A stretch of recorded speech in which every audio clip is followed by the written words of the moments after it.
ಟ್ಯುಟೋರಿಯಲ್‌ನಲ್ಲಿ ನಿಮ್ಮ ವೆಬ್‌ಸೈಟ್‌ನ about us ವಿಭಾಗದಲ್ಲಿ ಏನು ಬರೆಯಬೇಕು ಎಂಬುದನ್ನು ನಿಮಗೆ ತಿಳಿಸುತ್ತೇನೆ. ಮೊದಲನೆಯದಾಗಿ ಅಬೌಟ್ ಅಸ್ ವಿಭಾಗ ವೆಬ್‌ಸೈಟ್‌ನಲ್ಲಿ ಮೊದಲ ಪುಟದಲ್ಲಿ ಕಾಣಿಸುತ್ತದೆ. ಹಾಗಾಗಿ ಇದನ್ನು ತುಂಬಾ ಮುಖ್ಯವಾದ ವಿಭಾಗವಾಗಿದೆ. ಉತ್ತಮ ಅಬೌಟ್ ಅಸ್ ವಿಭಾಗವನ್ನು ಹೊಂದಿರುವುದರಿಂದ ಏನೆಲ್ಲ ಪ್ರಯೋಜನಗಳಿವೆ? ಎನ್‌ಜಿಒಗಳು, ಸಹಭಾಗಿಗಳು ಅಥವಾ ಜನರು ನಿಮ್ಮ ಸಂಸ್ಥೆಯ ಬಗ್ಗೆ ಹೆಚ್ಚಿನ ಮಾಹಿತಿಯನ್ನು ತಿಳಿದುಕೊಳ್ಳಲು ಸಾಧ್ಯವಾಗುತ್ತದೆ. ನಿಮ್ಮ ಗುರಿ ಮತ್ತು ದೃಷ್ಟಿಕೋನವು ಸಂಪರ್ಕಿಸಲು ಇಚ್ಛಿಸುವವರಿಗೆ ಸ್ಪಷ್ಟವಾಗಿರುತ್ತದೆ. ಇತರ ಎನ್‌ಜಿಒಗಳೊಂದಿಗೆ ಹೆಚ್ಚು ಸಂಪರ್ಕಗಳು ನಿರ್ಮಾಣವಾಗುತ್ತದೆ. ನಿಮ್ಮ ಕಾರ್ಯಕ್ರಮಗಳು ಮತ್ತು ಚಟುವಟಿಕೆಗಳ ಬಗ್ಗೆ ಹೆಚ್ಚು ಸ್ಪಷ್ಟತೆಯು ಉಂಟಾಗುತ್ತದೆ. ಅಬೌಟ್ ಅಸ್ ಬರೆಯಬೇಕು. ಮೊದಲನೆಯದಾಗಿ ನೋಂದಣಿಯ ಪ್ರಕಾರ ಸಂಸ್ಥೆಯ ಹೆಸರನ್ನ ನಮೂದಿಸಿ. ಸಂಸ್ಥೆಯ ಸ್ಥಾಪನೆಯಾದ ವರ್ಷ, ನಿಮ್ಮಲ್ಲಿ ದಿನಾಂಕವೂ ಇದ್ದರೆ ದಿನಾಂಕವೂ ಕೂಡ ನಾವು ಸೇರಿಸಬಹುದು.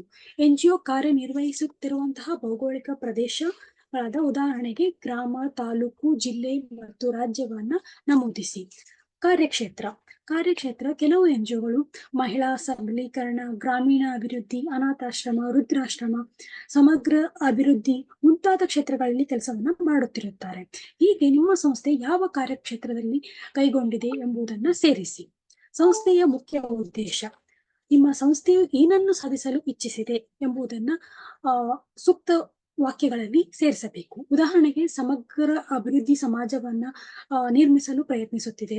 ಮಹಿಳೆಯರ ಸ್ವಾವಲಂಬಿ ಜೀವನವನ್ನು ನಡೆಸುವುದು ಸಂಸ್ಥೆಯ ಮುಖ್ಯ ಉದ್ದೇಶವಾಗಿದೆ. ಈ ತರಹ ನಿಮ್ಮ ಸಂಸ್ಥೆಯ ಉದ್ದೇಶವನ್ನ ಸೇರಿಸಿ. ಎನ್‌ಜಿಒಗಳ ಕಾರ್ಯಕ್ರಮ ಸಂಕ್ಷಿಪ್ತ ವಿವರಣೆ.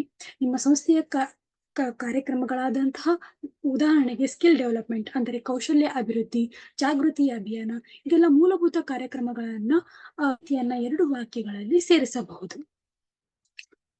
ಜನರ ಜೀವನದಲ್ಲಿ ಬದಲಾವಣೆ ತರಲು ಎನ್‌ಜಿಒ ಅನುಸರಿಸುತ್ತಿರುವ ಯಾವುದೇ ಚಾತುರ್ಯ ಅಥವಾ ವಿಧಾನಗಳು. ನಿಮ್ಮ ಎನ್‌ಜಿಒಗಳು ಏನೋ ಮುಖ್ಯವಾದಂತಹ ಕಾರ್ಯಕ್ರಮಗಳನ್ನ ಮಾಡುತ್ತಿದೆಯೋ ಆ ಕಾರ್ಯಕ್ರಮಗಳ ಹೈಲೈಟ್ಸ್ ಅನ್ನು ನೀವು ವೆಬ್ಸೈಟ್‌ನಲ್ಲಿ ಅಬೌಟ್ ಅಸ್ ವಿಭಾಗದಲ್ಲಿ ಸೇರಿಸಬೇಕು. ಉದಾಹರಣೆಗೆ, ಪುನರ್ವಸತಿ ಕಾರ್ಯಕ್ರಮ ಆಗಿರಬಹುದು, ಗ್ರಾಮೀಣ ಜನರ ಆರೋಗ್ಯ ಚಿಕಿತ್ಸೆ ಪ್ರೋಗ್ರಾಂ, ಈ ತರಹದ ಜನರ ಜೀವನದಲ್ಲಿ ಬದಲಾವಣೆ ತರುವಂತಹ ಕಾರ್ಯಕ್ರಮಗಳ ಮಾಹಿತಿಯನ್ನ ಅಬೌಟ್ ಅಸ್ ವಿಭಾಗದಲ್ಲಿ 2-3 ವಾಕ್ಯಗಳಲ್ಲಿ ಸೇರಿಸಬಹುದು. ಇಲ್ಲಿ ನಿಮಗೆ ಒಂದು ಉದಾಹರಣೆಯ ತೋರಿಸುತ್ತಿದ್ದೇನೆ. ಇಲ್ಲಿ ನೀವು ನೋಡುತ್ತಿರಬಹುದು, ಈ ಸಂಸ್ಥೆಯ ಹೆಸರು, ಸಂಸ್ಥೆ ಎಸ್ಟಾಬ್ಲಿಷ್ ಆಗಿರುವಂತಹ ತಾರೀಕು ಮತ್ತೆ ಜಿಲ್ಲೆ, ರಾಜ್ಯ ನಮೂದಿಸಿದ್ದಾರೆ. ಮತ್ತು ಸಂಸ್ಥೆಯ ಕಾರ್ಯಕ್ಷೇತ್ರ ಆದಂತಹ ಎಜುಕೇಶನ್, ಹೆಲ್ತ್, ಹ್ಯೂಮನ್ ರೈಟ್ಸ್ ಮತ್ತು ಸ್ಕಿಲ್ ಡೆವಲಪ್ಮೆಂಟ್ ಆಗಿರಬಹುದು. ಸಂಸ್ಥೆ ಯಾವುದಕ್ಕೋಸ್ಕರ ವರ್ಕ್ ಮಾಡ್ತಿದೆ ಎಂಬುದನ್ನ ಇಲ್ಲಿ 2-3 ಸೆಂಟೆನ್ಸ್ ನಲ್ಲಿ ಬರೆದಿದ್ದಾರೆ.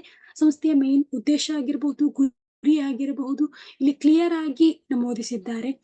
ಮತ್ತು ಸಂಸ್ಥೆಯ ಪ್ರೋಗ್ರಾಮ್ಸ್ ಗಳಾಗಿರಬಹುದು, ರೂರಲ್ ಹೆಲ್ತ್ ಪ್ರೋಗ್ರಾಮ್ಸ್, ಅದರ ಬಗ್ಗೆ 2 ಸೆಂಟೆನ್ಸ್ ಅನ್ನ ಆಡ್ ಮಾಡಬೇಕು. ಮತ್ತು ದಲಿತ್ ರಿಹ್ಯಾಬಿಲಿಟೇಷನ್ ಪ್ರೋಗ್ರಾಮ್ ಬಗ್ಗೆ 2 ಲೈನ್ ಮಾಹಿತಿಯನ್ನ ಕೊಟ್ಟಿದ್ದಾರೆ. ಈ ರೀತಿ ನಿಮಗೆ ಸ್ಯಾಂಪಲ್ ಕಾಂಟೆಂಟ್ ಅನ್ನ ನೀವು ಉಪಯೋಗಿಸಿಕೊಳ್ಳಬಹುದು. ಈ ಟ್ಯುಟೋರಿಯಲ್‌ನಲ್ಲಿ ಅಬೌಟ್ ಅಸ್ ಭಾಗದಲ್ಲಿ ಯಾವ ಮಾಹಿತಿಯನ್ನು ಸೇರಿಸಬೇಕೆಂದು ತಿಳಿಸಿದ್ದೇನೆ. ಹೆಚ್ಚಿನ ಮಾಹಿತಿಗಾಗಿ ಒನ್ ಎನ್‌ಜಿಒ ತಂಡಕ್ಕೆ ಕರೆ ಮಾಡಿ. ಧನ್ಯವಾದಗಳು.